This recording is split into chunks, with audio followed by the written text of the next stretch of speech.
Go confidently in the direction of your dreams and live the life you've imagined. Gentlemen, today we're talking about confidence. Reading a quote's not gonna get you the life of your dreams, although it's one of my favorite coffee cups, but I do want to touch on what it takes to cultivate confidence internally all the time, every single day. Let's do it. Oh, yeah.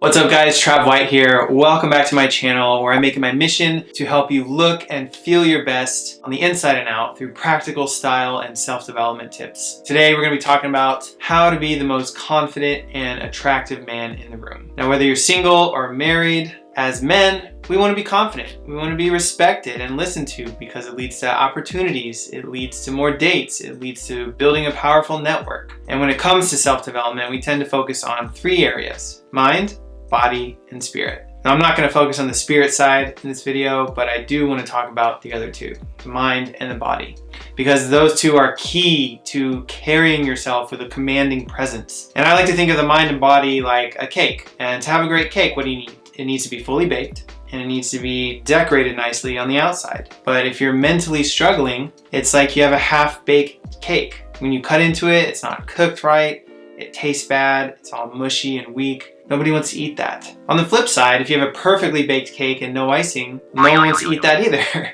So ladies want the guy who has the internal confidence and the commanding presence. Bosses promote the men who are not only competent, but present themselves as leaders. Everybody loves a perfectly baked cake with beautiful icing, right? I believe they're both equally important. Your external presence should be a bridge to who you are on the inside and vice versa.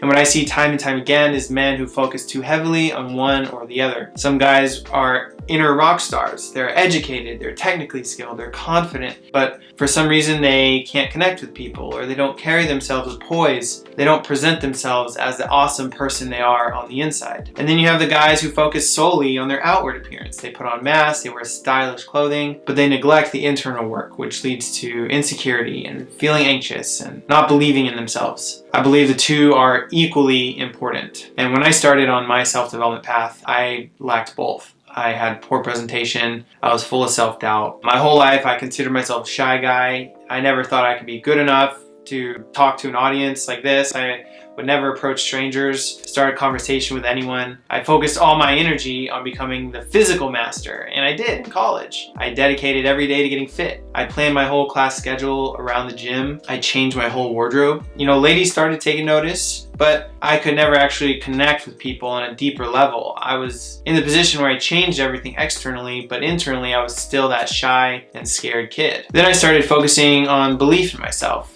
I started reading self-development books, meditation. I became a student of Stoicism. I started changing my environment and implementing positive mental habits, and this was the part that really changed everything for me. I've had many guys ask me what they can do to feel more confident. They say things like, you know, I would approach that beautiful girl if I wasn't so nervous, or I would talk to that industry leader if I felt more confident, or I'd ask for that raise if I didn't think I'd get rejected. And we've been taught that to take action on anything, you must first feel confident on the inside. And I wholeheartedly disagree with that. I want to dig a little deeper into that myth. Society has ingrained in us that feeling confident is the key to taking action. So when we see other people doing risky or courageous things, we think, man, if I was that confident, you know, if I was Jose Zuniga or Aaron Marino, I could do what they're doing, but I'm not that confident. You know, I'm gonna go ahead and say like, that's total BS. You can't do it. I'll prove it to you. Let's look at where the word confident comes from. It's derived from the Latin word confidere, which actually means trust. And in other words, confidence is trusting in yourself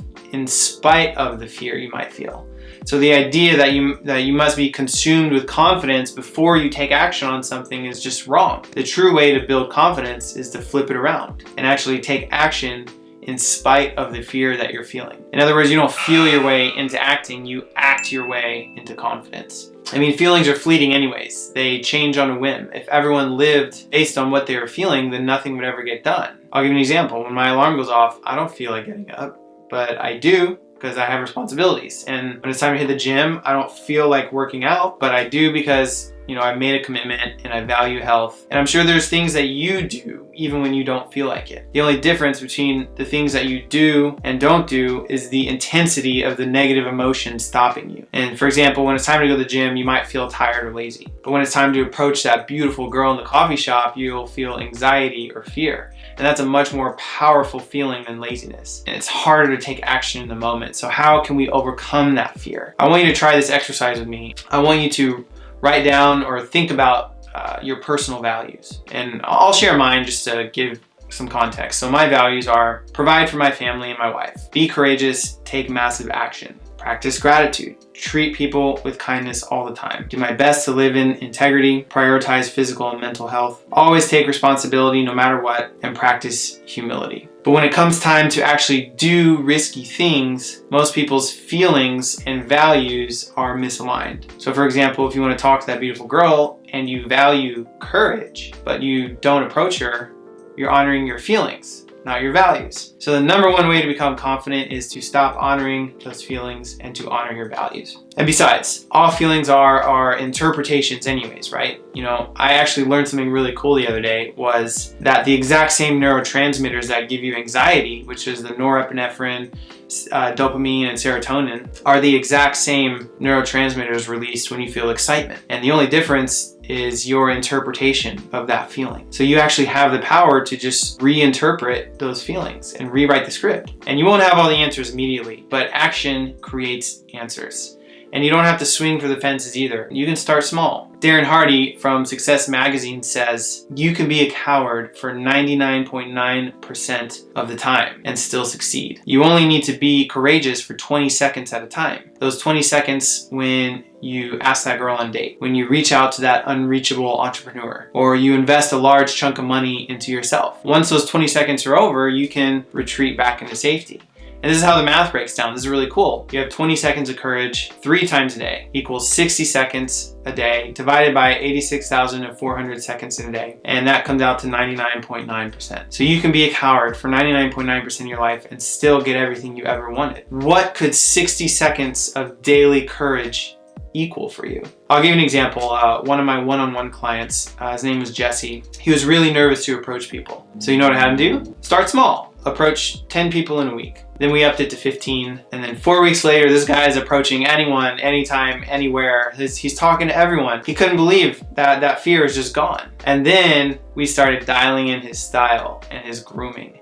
And once we dialed all these things in, it was just an unfair advantage for Jesse. The point was, do something that scares you every single day. Your internal mindset will start to shift. You'll start believing that you can do it. Once you start stacking win after win after win after win, then you start adding the icing. Remember that cake analogy? You compound that with dressing attractively, getting fit, carrying yourself with strong body language, and you will own every single room you enter. It's gonna be game over. You'll be the most confident and attractive man in the room. And the last thing I'll say is this: it's not about fixing yourself. There's nothing to fix. It's all inside of you already. It's about changing the perspective. So you don't need to find yourself. You don't need to fix yourself. You just need to start taking action and creating a new life for yourself. You create that destiny by honoring your word and your values, not your feelings. So get out there, film that video, write that blog post, go to that networking event and connect with people. And after you've mastered that internal game, all those practical tips, the style, the grooming, the conversation skills, the body language tips, those can start being put to use. So let me know down in the comments if you enjoyed, this type of video. I love talking about topics like these. And if you've already mastered that mental game, you want to step up your style, check out this other video I have, 7 fall winter wardrobe essentials that every single guy needs. I'll see you in the next video.